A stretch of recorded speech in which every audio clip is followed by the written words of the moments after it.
সবাইকে অনেক শুভেচ্ছা। আজকের এই ক্লাসে আমরা CSS ফন্ট নিয়ে কথা বলবো। তো চলুন আমরা দুটি ফাইল ক্রিয়েট করে নিই এখানে। ফাইলটি হচ্ছে style.css। দুটি ফাইল ক্রিয়েট হয়ে গেল এবং এটি আমি এখন ভিজুয়াল কোড এডিটরে ওপেন করব এবং ওপেন করার জন্য আপনারা প্রত্যেকে জানেন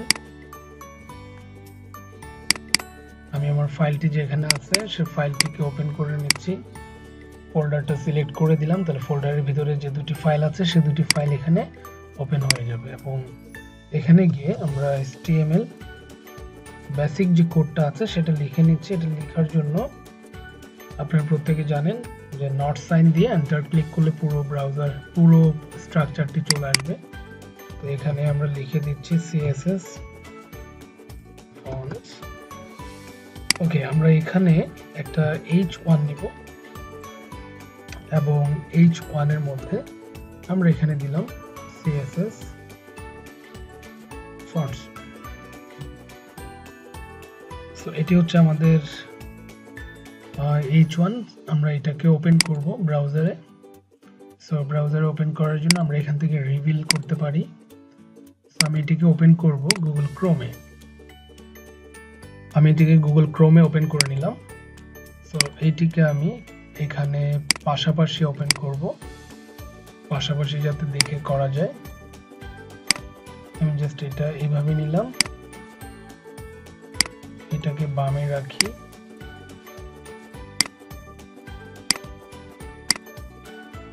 আর আমার এডিটরটাকে বাম পাশে রাখি আর এই ব্রাউজারের যে আউটপুটটা আছে এটাকে আমি ডান পাশে রাখি। নিশ্চয়ই আপনারা দেখতে পাচ্ছেন। সো এখানে আমি এই CSS ফন্ট দেখানোর জন্য একটা H1 নিলাম।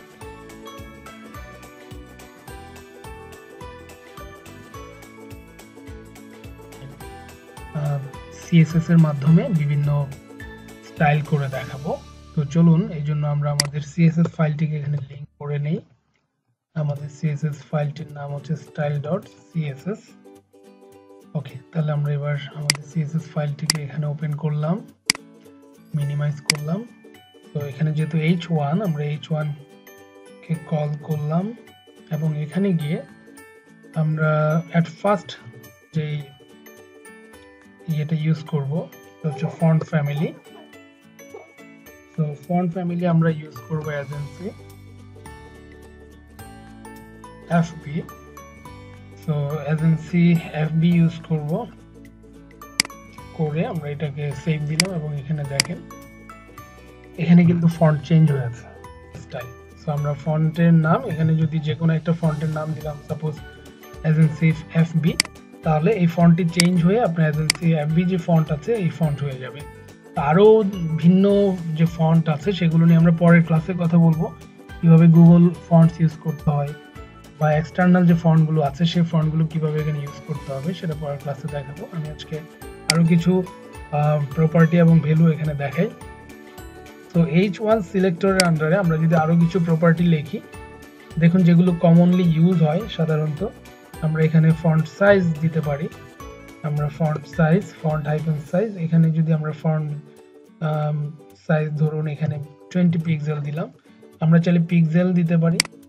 ঠিক আছে, তাহলে এখানে পিক্সেল দিয়েও ছোট বড় করতে পারবো। সাপোজ ধরেন এটা 30 পিক্সেল দিলাম, পিক্সেল দিয়েও করতে পারি অথবা EM ইউজ করতে পারি। তো EMটা সাধারণত একটু বড় হয়, যেমন EM ইউজ করি তাহলে এটা নরমালি 30 পিক্সেলের চাইতেও একটু বড় হয়। আমরা যদি এখানে 3EM ইউজ করি তাহলে একটু আরো বড় হবে। ঠিক আছে, সো এটা হচ্ছে আমাদের ফন্ট সাইজ। আমরা চাইলে পিক্সেল ইউজ করতে পারবো, আবার চাইলে EM ইউজ করতে পারবো। আরো যেই স্টাইলটা ব্যবহৃত হয়, যে প্রপার্টিটা ইউজ হয় সেটা হলো ফন্ট হাইফেন স্টাইল।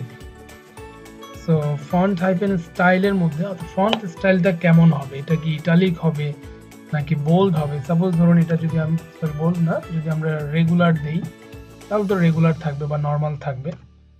ঠিক আছে, দেখেন এটা কোনো চেঞ্জ কিন্তু হয়নি। কিন্তু আমরা যদি এখানে ইটালিক ইউজ করি তাহলে এখানে গিয়ে দেখুন এটা কিন্তু ইটালিক ফন্ট হয়ে গেছে।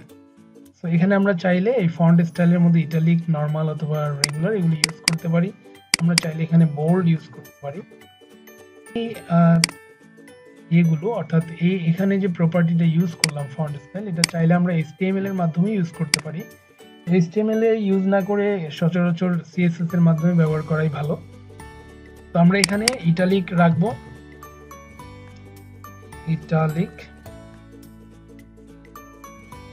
ইটালিক রাখলাম। ওকে, আচ্ছা, আরেকটা প্রপার্টি এখানে ইউজ করা যেতে পারে, সেটা হচ্ছে font wait, WEIGHT, font wait. এখানেও আপনি দেখুন, আমরা এখান থেকে যদি নরমাল রাখি, ফন্ট ওয়েট যদি নরমাল রাখি, তাহলে এটা নরমাল থাকবে, অর্থাৎ রেগুলার যে ফন্টের সাইজ সেটা হয়ে যাবে নরমাল মানে নরমাল থাকবে। আর যদি আমরা এটাকে বোল্ড করি তাহলে এটা বোল্ড হয়ে যাবে, দেখুন বোল্ড হয়ে গেছে। তো আমরা এই ফন্ট ওয়েট এখানে নরমাল, বোল্ড এই শব্দগুলো ইউজ করতে পারি। আমরা এখানে 300, 400 এইভাবে একটা সাইজ ব্যবহার করতে পারি। সাপোজ ধরুন আমরা যদি 400 দিই তাহলে এখানে এরকম আসবে। যদি আমরা 700 ইউজ করি তাহলে কেমন আসছে দেখুন। তাহলে বোল্ড আমরা ইউজ করলে যেই ফন্ট ওয়েটটা হতো ঠিক সেরকম একটা ওয়েট কিন্তু চলে আসবে যদি আমরা 700 ইউজ করি। তো আমরা চাইলে নরমাল, বোল্ড এই কথাগুলো ইউজ করতে পারি, অথবা 500, 600, 700 যতটুকু প্রয়োজন হয় ওই প্রয়োজন অনুযায়ী আমরা এটা ইউজ করতে পারি। তাহলে এটা হচ্ছে H1 এর জন্য যে প্রপার্টিগুলো ইউজ করা হয় সেটা। এখন আমরা যদি এখানে কিছু প্যারাগ্রাফ নিয়ে আসি, তারপর ধরুন আমরা এখানে একটা প্যারাগ্রাফ নিয়ে আসব এবং প্যারাগ্রাফ লরেম, আমরা যদি লরেম 12 ইউজ করি তাহলে এখানে 12টা ওয়ার্ড চলে আসবে। দেখতে পাচ্ছেন এখানে 12টা ওয়ার্ড চলে আসছে। তো আমরা এই ফন্টটাকে, অর্থাৎ এই প্যারাগ্রাফের যে ফন্টগুলো আছে এই ফন্টগুলোকে আমরা এখানে CSS এর মাধ্যমে যদি ডিজাইন করি তাহলে আমরা P-টাকে এখানে কল করি এবং P-তে সচরাচর আমরা এই যে CSS গুলো ইউজ করতে পারি, যে প্রপার্টি ইউজ করতে পারি তার মধ্যে সাপোজ ধরুন কালার আছে, আমরা কালার ইউজ করতে পারি। সাপোজ আমরা এখানে কালার ইউজ করলাম রেড, সো দেখুন এখানে রেড হয়েছে। আমরা এখানে ফন্ট ওয়েট আগেরগুলোই আমরা এখানে ইউজ করতে পারি। ফন্ট সাইজ ইউজ করতে পারি 16 পিক্সেল, ঠিক আছে, এটা হচ্ছে ডিফল্ট একটা সাইজ 16 পিক্সেল। আমরা এখানে একটু বড় করে দিই যাতে পরিবর্তনটা দেখা যায়, একটু চেঞ্জ কিন্তু হয়েছে। তারপর আমরা এখানে ফন্ট ভ্যারিয়েন্ট নামে একটা ফন্ট ভ্যারিয়েন্ট, আমরা ফন্ট ভ্যারিয়েন্টটা ইউজ করি। আমরা যদি ফন্ট ভ্যারিয়েন্ট করি তাহলে দেখুন নরমাল কোনো পরিবর্তন কিন্তু হয়নি। আমরা যদি নরমাল ইউজ না করে এখানে স্মল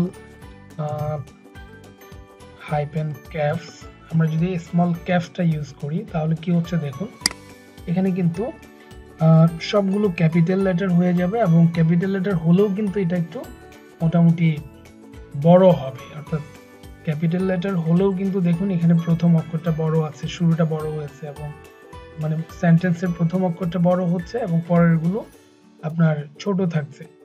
কিন্তু আমরা যদি এখানে এটা ইউজ না করে, ফন্ট ভেরিয়েন্ট ইউজ না করে আমরা যদি টেক্সট ট্রান্সফর্ম ইউজ করতাম, দেখুন আমরা টেক্সট ট্রান্সফর্ম দিয়েও কিন্তু এই যে ক্যাপিটালাইজ যদি ইউজ করি তাহলে কি হচ্ছে, তাহলে এখানে সবগুলো বড় হাতের ক্যাপিটালাইজ, মানে প্রত্যেকটা ওয়ার্ডের প্রথম অক্ষরটা কিন্তু বড় হাতের হয়ে যাচ্ছে।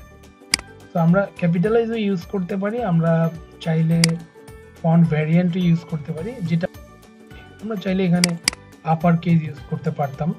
যেমন ধরুন যদি আমরা এখানে আপার কেস ইউজ করি তাহলে কিন্তু সবগুলো বড় হাতের হয়ে যাচ্ছে, কিন্তু এখানে বাক্যের প্রথম যে ওয়ার্ডটি আছে সেটিও যতটুকু সাইজ পরেরগুলো কিন্তু সেম সাইজ, অর্থাৎ একই সাইজে হয়ে যাচ্ছে। কিন্তু আমরা যদি এখানে সেটা ইউজ না করে আমরা যদি এখানে ফন্ট ভ্যারিয়েন্টটা ইউজ করি, ঠিক আছে, ফন্ট ভ্যারিয়েন্ট স্মল ক্যাপস এটা যদি আমরা ইউজ করি তাহলে কিন্তু দেখুন এখানে ওটার চাইতে, অর্থাৎ আপার কেসের চাইতে একটু সুন্দর লাগছে। প্রথম অক্ষরটা আমাদের একটু বড় হচ্ছে, পরেরগুলো একটু ছোট হচ্ছে, ঠিক আছে। এই ছিল আমাদের CSS ফন্টস, অর্থাৎ CSS ফন্টে যে ধরনের প্রপার্টি এবং ভ্যালুগুলো ইউজ হয় বেসিক্যালি সেগুলো আমি দেখালাম।